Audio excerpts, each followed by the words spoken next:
नमस्कार। आज हम लोग देखेंगे शिक्षा का कार्य, फंक्शंस ऑफ एजुकेशन। शिक्षा के कार्य को देखेंगे। शिक्षा का समाज, राष्ट्र और व्यक्ति के व्यक्तित्व के विकास में और उसे सभ्य बनाने में किस प्रकार योगदान है उसे हम देखेंगे।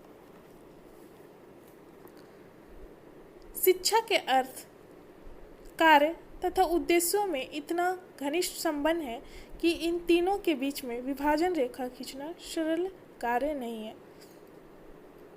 यानी कि जो शिक्षा का अर्थ होता है, कार्य है और उद्देश्य है, जिसे हम पिछले वीडियो में देख चुके हैं, उनमें इतना गहरा संबंध होता है कि उनमें उनको अलग नहीं किया जा सकता है। फिर भी इन तीनों को अच्छी तरह समझने के लिए हम कह सकते हैं कि शिक्षा का अर्थ है। शिक्षा क्या है उसे देखेंगे। शिक्षा के कार्यों का अर्थ है शिक्षा क्या करती है, तथा शिक्षा के उद्देश्यों का अर्थ है शिक्षा को क्या करना चाहिए, उसे हम आगे देखेंगे। वास्तविकता यह है कि शिक्षा का कार्य क्षेत्र अत्यंत व्यापक है। यानी कि इसका कार्य क्षेत्र जो है फैला हुआ है, सीमित नहीं है। इसके अंतर्गत वे सभी बातें आ जाती हैं जो व्यक्ति को प्रभावित करते हुए उसे इस योग बनाती है कि वह अपने जीवन तथा समाज के लिए उचित कार्यों को उचित समय पर कर सके।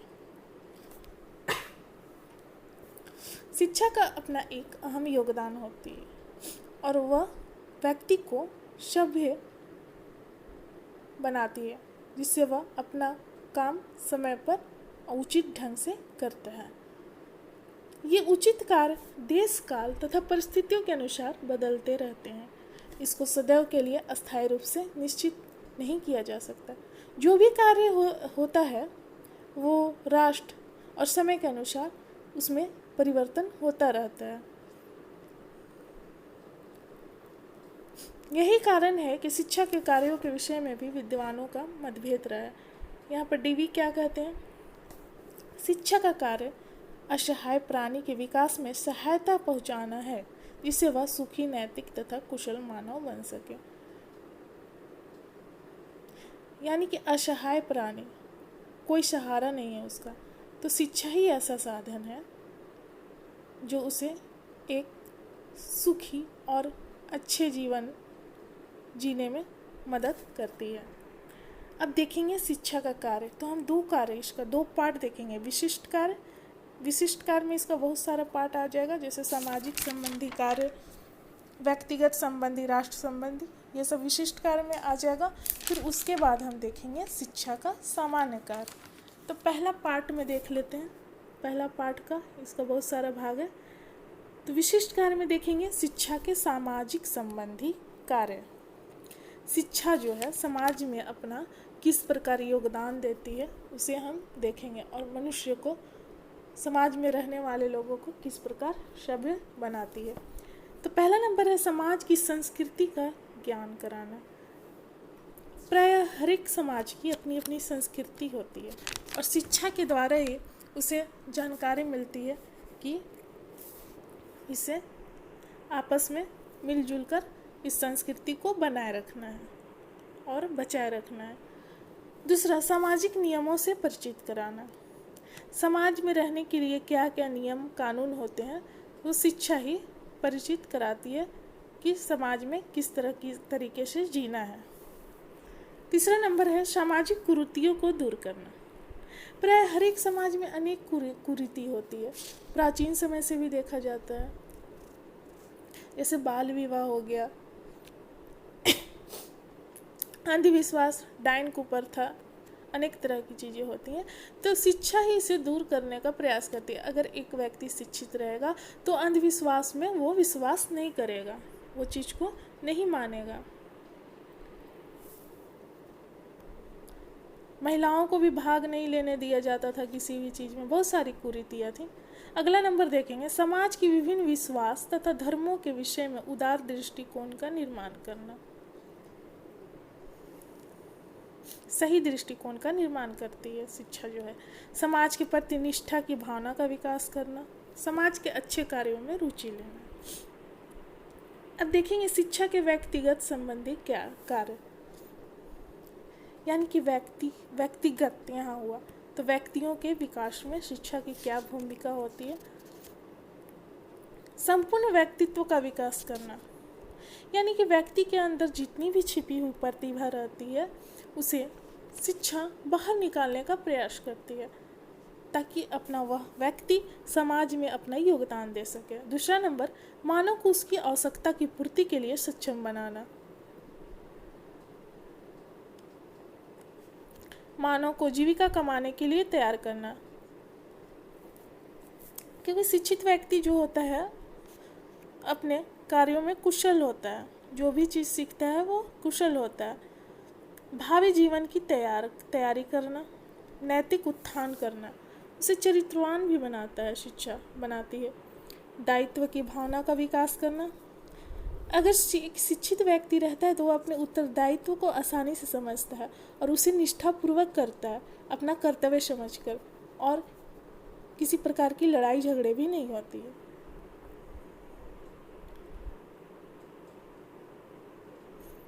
चरित्र का निर्माण करना, व्यक्ति को आत्मनिर्भर तथा आत्मविश्वासी बनाना। शिक्षा जो होती है वह व्यक्ति को आत्मनिर्भर बनाती है। वो अगर शिक्षित व्यक्ति रहता है तो अपना जीविका का पालन खुद करता है, वो किसी के सहारे नहीं जीता है। व्यक्ति को वातावरण के अनुकूल बनाना 9वां नंबर है। वातावरण में ये देखा जाता है कि अलग अलग जगह पर अलग अलग वातावरण और उसका प्रभाव पड़ता है, तो एक शिक्षित व्यक्ति जो रहते हैं उस वातावरण के अनुसार अपने को ढाल लेते हैं। थोड़ी बहुत परेशानी होती है लेकिन ज़्यादा नहीं, उसके साथ वो वातावरण के साथ समायोजन कर लेते हैं। अगला नंबर है, व्यक्ति को आवश्यकता अनुसार वातावरण के परिवर्तन के लिए तैयार करना। वही चीज़ हो गया। व्यक्ति को स्वास्थ्य मनोरंजन के लिए तैयार करना। अगला पॉइंट देखेंगे, शिक्षा के राष्ट्र संबंधी कार्य। राष्ट्र में किस प्रकार योगदान रहता है शिक्षा का, उसे हम देखेंगे।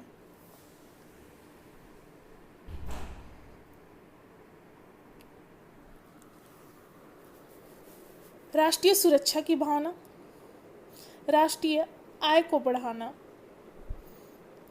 अगर एक शिक्षित व्यक्ति रहेगा तो सुरक्षा की भावना उसमें होती है कि वो किसी प्रकार से भी अपने राष्ट्र को सुरक्षित रखे, चाहे कितनी भी कुर्बानियाँ क्यों ना देनी पड़े।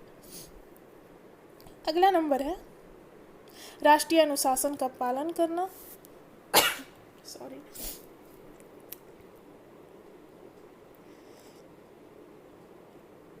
राष्ट्र के प्रति कर्तव्यों का ज्ञान कराना तथा उन्हें निभाने के लिए तैयार करना। शिक्षा के द्वारा ही जो भी बालक होते हैं वो राष्ट्र के आधार होते हैं, और शिक्षा के द्वारा ही उन्हें पता चलता है कि राष्ट्र के क्या कर्तव्य हैं और उन्हें किस प्रकार निभाना है।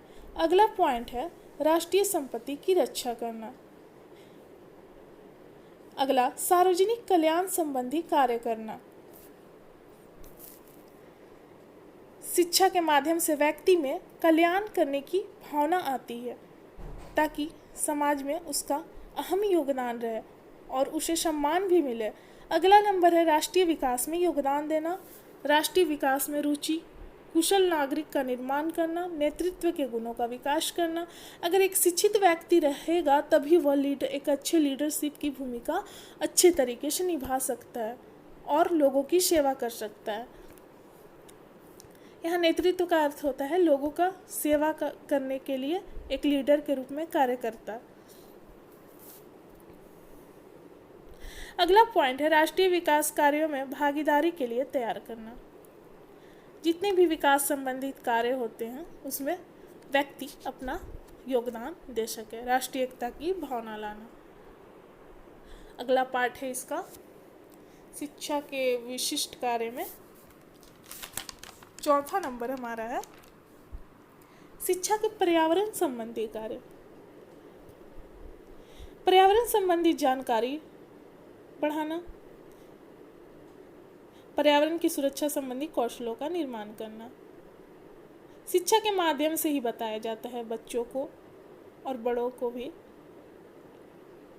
कि किस तरह पर्यावरण की सुरक्षा करना है, किस तरह पौधे लगाना है और वनों की कटाई, जो भी चीज़ है पर्यावरण से संबंधित, उनको किस प्रकार अपना योगदान देना है। शिक्षा के अंतर्राष्ट्रीय संबंधी कार्य, राष्ट्रीय तो हो गया, अब अंतर्राष्ट्रीय इंटरनेशनल। मानवीय गुणों पर बल देना, संसार में शांति स्थापना तथा कल्याण के भाव जागृत करना। शिक्षा के माध्यम से व्यक्ति को यह सिखाया जाता है कि वो उस तरीके से अपनी भूमिका निभाए जिससे संसार में शांति बनी रहे और लोगों का कल्याण भी हो। विश्व बंधुत्व की भावना का विकास करना, पूरे विश्व के लोगों को एक समझना, अन्य देश के देशवासियों के प्रति संवेदनशील होना, यानी जो भी अन्य देश के अन्य कंट्री के लोग हैं उनका सम्मान करना। शिक्षा के विशिष्ट कार्य में ये हमारा 5 पॉइंट तक था। शिक्षा के सामाजिक कार्य, व्यक्तिगत कार्य, राष्ट्रीय कार्य, पर्यावरण और अंतर्राष्ट्रीय, यहाँ तक 5 पॉइंट था। अब देखेंगे शिक्षा का सामान्य कार्य। अब इसमें हमारा बहुत सारा पॉइंट आ जाएगा, इसे देखेंगे। उसके बाद शिक्षा के कार्य हो जाएगा समाप्त और उसके बाद शिक्षा की प्रकृति। तो सामान्य कार्य में देखते हैं जनजात शक्तियों का प्रगतिशील विकास। मनोवैज्ञानिकों का कहना है कि प्रत्येक बालक में प्रेम, जिज्ञासा, उत्साह, कल्पना, तर्क तथा आत्मसम्मान आदि जन्मजात शक्तियाँ होती हैं और इन सभी शक्तियों का विकास करने में शिक्षा का अपना एक अहम योगदान होती है। व्यक्तित्व का सर्वांगीण विकास करना। शिक्षा का प्रमुख कार्य व्यक्ति के अंदर जितनी भी छिपी हुई प्रतिभा होती है उसे बाहर निकालना होता है और व्यक्ति का संपूर्ण यानी सर्वांगीण विकास करना होता है, जिससे बालक को ब्रह्मांड का संपूर्ण ज्ञान प्राप्त हो जाए तथा वह एक सफल नागरिक के रूप में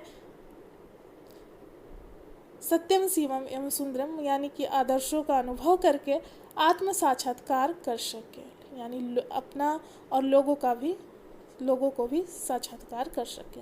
व्यक्तित्व विकास के अंतर्गत शारीरिक, मानसिक, सामाजिक, संवेगात्मक तथा आध्यात्मिक आदि सभी पहलू सम्मिलित होते हैं। अगला देखेंगे पॉइंट इसमें शिक्षा के समान कार्य में मूल प्रवृत्तियों का नियंत्रण, मार्गदर्शन तथा संशोधन। प्रत्येक प्राणी शिशु के रूप में कुछ मूल प्रवृत्तियों को लेकर जन्म लेता है। समस्त कार्य इन मूल प्रवृत्तियों के अधीन होते हैं। पशुओं की मूल प्रवृत्तियों में कोई परिवर्तन नहीं किया जा सकता। इसका कारण यह है कि पशुओं में चिंतन, तर्क और विचार विमर्श और सोचने की क्षमता का अभाव होता है। इसके विपरीत मानव में सोचने, विवेक और निर्णय आदि सभी मानसिक शक्तियां पूर्ण रूप में पाई जाती है। सॉरी।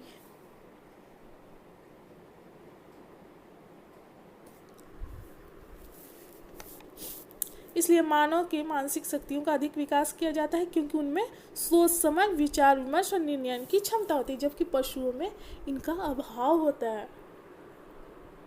सामाजिक भावना का विकास चौथा नंबर है।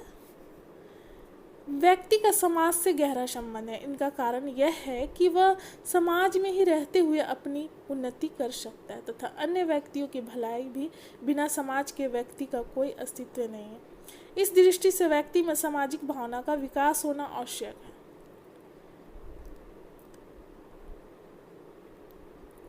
व्यक्ति जो होता है एक सामाजिक प्राणी होता है और उसी में पल बढ़कर बड़ा होता है, इसलिए उसका समाज में अहम योगदान होता है। अगर वह शिक्षित रहेगा तो समाज को अपना सेवा अच्छे तरीके से दे सकता है। आगे देखेंगे इस महान कार्य को शिक्षा के द्वारा ही पूरा किया जा सकता है। इस कार्य को शिक्षा स्कूल की सहायता से सरलता पूर्वक पूरा कर सकती है। स्कूल के सामाजिक वातावरण में रहते हुए बालक विभिन्न प्रकार के सामाजिक क्रियाओं में भाग लेता है, जिससे उनमें सामाजिक भावना की जागृति के साथ साथ प्रेम, दया, सहनशीलता, सहानुभूति तथा सहयोग आदि ऐसे अनेक सामाजिक गुण सहज में ही विकसित हो जाते हैं। यानी कि स्कूल में अनेक प्रकार के कार्यक्रमों का आयोजन किया जाता है ताकि बालक में या बालक बालिका जो भी हैं उनमें सामाजिक गुणों का विकास हो और उनमें प्रेम, दया, सहनशीलता, सहानुभूति की भावना बनी रहे और वह एक सफल नागरिक के रूप में बनकर उभरे। अगला नंबर है उत्तम नागरिकों का निर्माण, यानी कि भाई कुशल नागरिक। किसी भी राज्य को उत्तम राज्य उसी समय कहा जा सकता है जब वहाँ के नागरिक भी उत्तम हो। इसलिए प्रत्येक शासक सदैव इस बात का प्रयास करता है कि उसके सभी नागरिक जो हो वो उत्तम यानी कि चरित्रवान, कुशल और सभी कार्यों में निपुण हो। उत्तम नागरिक उसी समय कहा जा सकता है जब उनमें क्या क्या गुण होने चाहिए? सत्यता, देशभक्ति, ईमानदारी, कर्तव्य परायणता, यानी कि जिससे जो भी काम दिया गया है उसे कर्तव्य समझकर करे, तथा नेतृत्व आदि गुण पाए जाते हैं। एक अच्छे लीडर, ये नहीं कि भ्रष्टाचारी नेता। यहाँ नेतृत्व का मतलब है सेवा करने वाले, एक नेता, समूह का एक लीडर जो समूह को चला सके अच्छे तरीके से। इन गुणों को केवल शिक्षा के द्वारा ही विकसित किया जा सकता है। शिक्षा का इसमें अहम योगदान होता है, एक सभ्य नागरिक बनाता है। अगला नंबर है संस्कृति एवं सभ्यता का संरक्षण।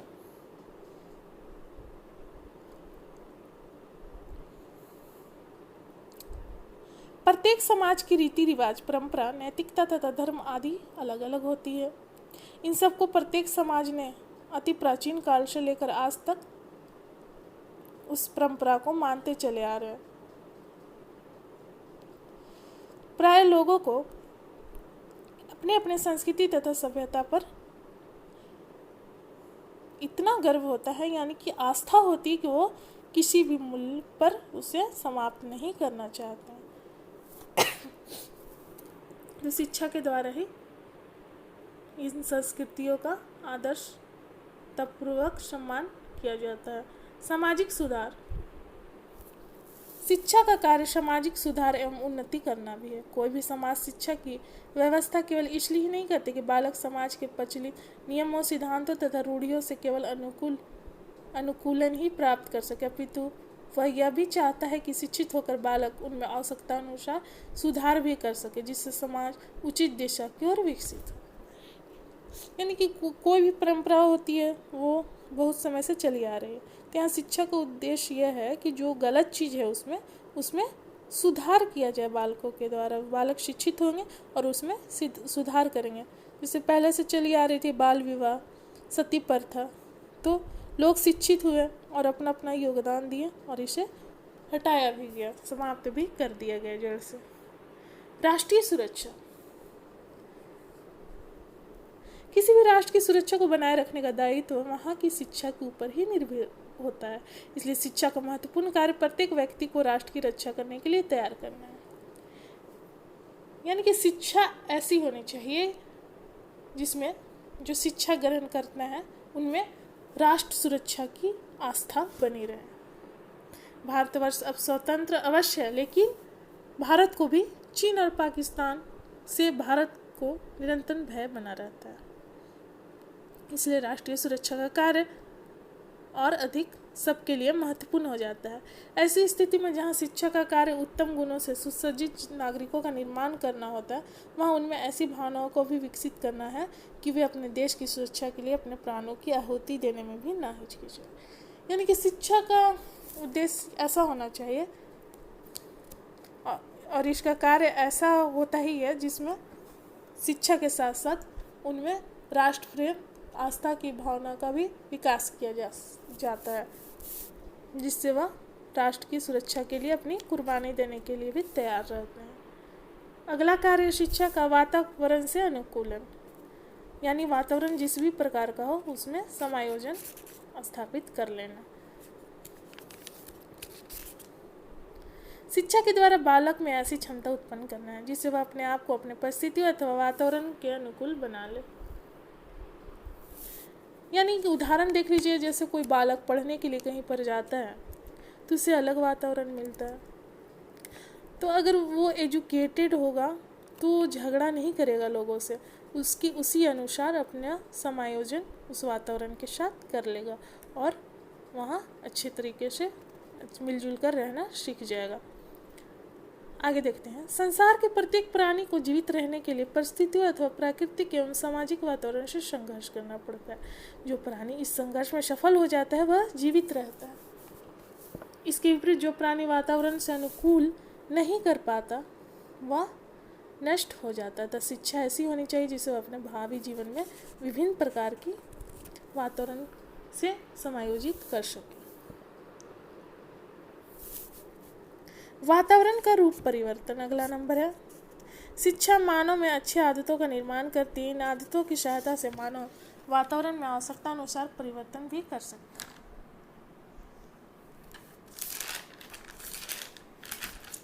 अतः शिक्षा का कार्य व्यक्ति को केवल वातावरण से अनुकूलन करना ही सिखाना नहीं, अपितु उसे इस योग भी बनाना होता है कि वह आवश्यकता पड़ने पर इसके रूप में परिवर्तन कर सके।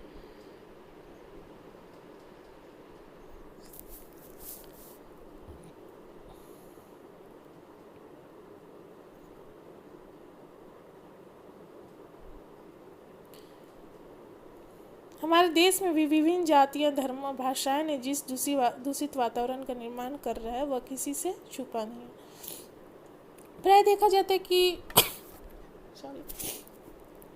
अनेक जाति धर्म जो भी हैं उनमें कुछ कुरीतियां भी छिपी रहती है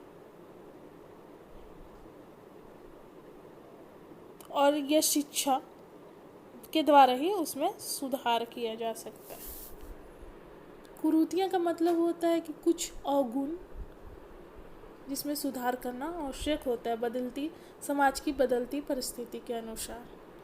अगला नंबर है मानव को सभ्य बनाना। नीचे हम इसको देखेंगे। एक्सप्लेन। आवश्यकताओं की पूर्ति, जितनी भी आवश्यकताएं होती है व्यावसायिक कुशलता की पूर्ति ताकि वह आत्मनिर्भर बन सके। 14 नंबर है भौतिक संपन्नता की प्राप्ति। अगला आत्मनिर्भरता की प्राप्ति, चरित्र का विकास, व्यक्तित्व का विकास, भावी जीवन की तैयारी, अनुभवों का पुनर्संगठन और नेतृत्व के लिए प्रशिक्षण। तब 11 नंबर को देखेंगे मानव को सभ्य बनाना। शिक्षा का कार्य मानव को सभ्य बनाना होता है। शिक्षा के द्वारा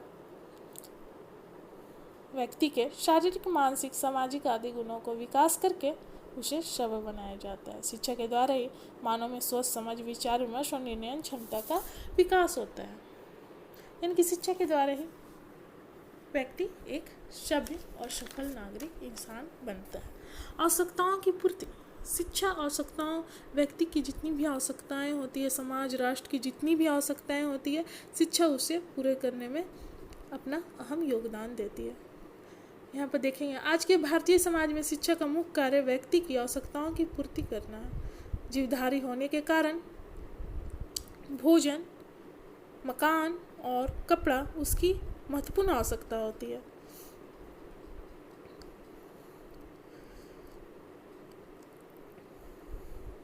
सामाजिक प्राणी होने के कारण उसे समाज के अन्य व्यक्तियों के साथ सामाजिक संबंध स्थापित करने की आवश्यकता होती है। उसे कार्य की आवश्यकता होती है जिससे कि वह अपने को लाभप्रद समझ सके और अपने पैरों पर यानी कि आत्मनिर्भर बन सके।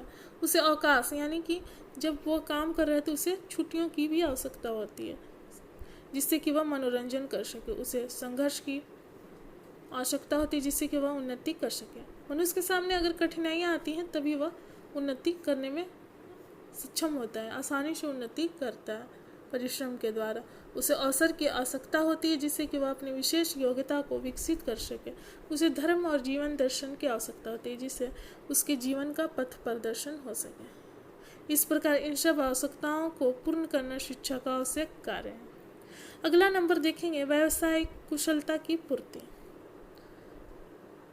शिक्षा के द्वारा व्यक्ति को उनके कार्यों में कुशल बनाया जाता है। जो भी उनका व्यवसाय होता है उसमें उनको एक्सपर्ट बनाया जाता है। तो यहाँ पर देखेंगे मानव जीवन में शिक्षा कार्य छात्रों को व्यावसायिक कुशलता की प्राप्ति में सहायता देना है। इस समय हमारे देश की बड़ी तेजी से औद्योगिकरण हो रहा है, इसलिए वैज्ञानिकों, शिल्पियों और इंजीनियरों की बहुत बड़ी संख्या में आवश्यकता होती है। यदि शिक्षा छात्रों को किसी व्यवसाय में कुशल बना देती है तो इससे दो लाभ होता है कि छात्र देश के उत्पादन में वृद्धि करते हैं, जो भी उत्पादन होता है, इसके अतिरिक्त उन्हें कोई भी कार्य आसानी से मिल जाती है,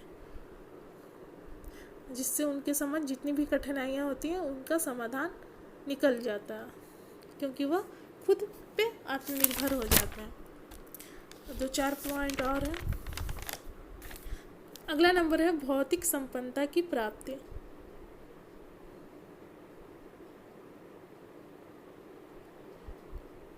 जितनी भी भौतिक आवश्यकताएं होती है शिक्षा बालक को उनकी आवश्यकताओं के अनुसार प्राप्त करने में सहायक होती है, और प्रत्येक माता पिता चाहते हैं कि उनके बच्चे शिक्षा प्राप्त करने के बाद जीवन में एक उच्चतम स्थान हासिल करें। अगला है आत्मनिर्भरता की प्राप्ति। मानव जीवन में शिक्षा का कार्य व्यक्ति को आत्मनिर्भर बनाना है। ऐसा व्यक्ति समाज के लिए भार नहीं होता जब वह अपना कार्य को स्वयं करता है और सफलतापूर्वक करता है और अपना उन्नति भी करता है। चरित्र का विकास। शिक्षा व्यक्ति, समाज और संसार की बुराइयों को दूर करके उनमें नैतिकता का समावेश करता है, जिससे मानव के चरित्र का विकास होता है। व्यक्तित्व का विकास। शिक्षा का कार्य छात्रों के व्यक्तित्व का संपूर्ण विकास करना होता है। भावी जीवन की तैयारी। विलमॉट का कहना है कि शिक्षा जीवन की तैयारी है। शिक्षा का कार्य है बच्चों को जीवन के लिए तैयार करना। यदि शिक्षा यह कार्य नहीं करती है तो बच्चे बड़े होकर जीवन की कठिनाइयों का सामना नहीं कर सकेंगे। इसलिए बालक को तैयार करने में शिक्षा का एक अपना अहम योगदान होता है। अगला पॉइंट है अनुभवों का पुनर्संगठन एवं पुनर्रचना। व्यक्ति अपने जीवन में अनेक अनुभव प्राप्त करता है, यानी कि अनेक चीज़ों को करता है, सीखता है। कहीं भी जाता है तो कुछ ना कुछ सीखता है और उसे अनुभव प्राप्त करता है। शिक्षा का कार्य है इन अनुभवों का पुनर्गठन और पुनर्रचना करना। यदि शिक्षा यह कार्य करती है तो व्यक्ति अपने भावी प्रगति के लिए अतीत का उपयोग कर सकता है। डीवी के अनुसार देख लीजिएगा। नेतृत्व के लिए प्रशिक्षण। शिक्षा के द्वारा मानव के नेतृत्व क्षमता का विकास किया जाता है और एक शिक्षित व्यक्ति में ही कुशल नेतृत्व क्षमता का विकास होता है। अगर वह शिक्षित रहेगा तो लोगों की सेवा में अपना अहम योगदान दे सकता है, लेकिन आजकल प्रत्येक व्यक्ति में ऐसा नहीं देखा जाता। लेकिन शिक्षा के द्वारा मनुष्य में सभ्यता का विकास आवश्यक रूप से होता है। शिक्षा का हम कार्य देख लिए, विशिष्ट कार्य और समान कार्य।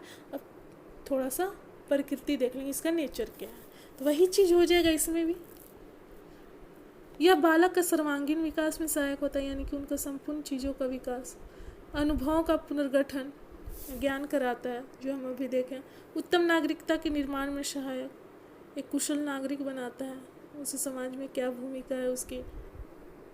जन्मजात शक्तियों के विकास में मदद करता है। जितनी भी छिपी प्रतिभा होती है शिक्षा के द्वारा उसे निखारने का प्रयास किया जाता है। मनुष्य को जीवित रहने के लिए वातावरण से अनुकूल करना सिखाता है, यानी कि वातावरण के साथ व्यक्ति समायोजन आसानी से कर लेता है।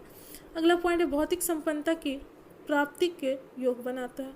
अगला नागरिक तथा सामाजिक कर्तव्य की भावना का प्रशिक्षण देता है। जितनी भी कर्तव्य होती है उसके अनुसार व्यक्ति अपना भूमिका निभाता है। मानव सभ्यता तथा संस्कृति का संरक्षण करता है। शिक्षा मानव जीवन को अनुशासित बनाता है। यह मनुष्य को भावी जीवन की तैयारी के योग बनाता है। अगला पॉइंट है आत्मनिर्भर बनाने के मार्ग को प्रशस्त करता है, ताकि व्यक्ति अपने कार्य में इतना कुशल हो जाए जिससे वह आत्मनिर्भर बने। नैतिक मूल्यों को समझने में सहायता करता है। मॉरल शिक्षा भी दी जाती है। शिक्षा समाज सुधारक है। जितनी भी कुरीतियाँ होती है शिक्षा के द्वारा दूर किया जाता है। यह गतिशील प्रक्रिया यानी कि रुकने वाली प्रक्रिया नहीं है। यह व्यापक तथा संकुचित होता है, यानी कि विस्तृत क्षेत्र में फैला हुआ है। यह जीवन पर्यंत चलने वाली प्रक्रिया है। यह कभी रुकती नहीं, हमेशा चलते रहती है और अपना लोगों के प्रति कुछ न कुछ योगदान शिक्षा देती रहती है। तो ये था हमारा शिक्षा का कार्य। क्या कार्य है? समाज, राष्ट्र, व्यक्ति के प्रति क्या वर्क है, और उसके बाद प्रकृति देखें, नेचर क्या है शिक्षा का। तब हम मिलेंगे अगले वीडियो में। यहाँ पर हमारा समाप्त होता है। धन्यवाद।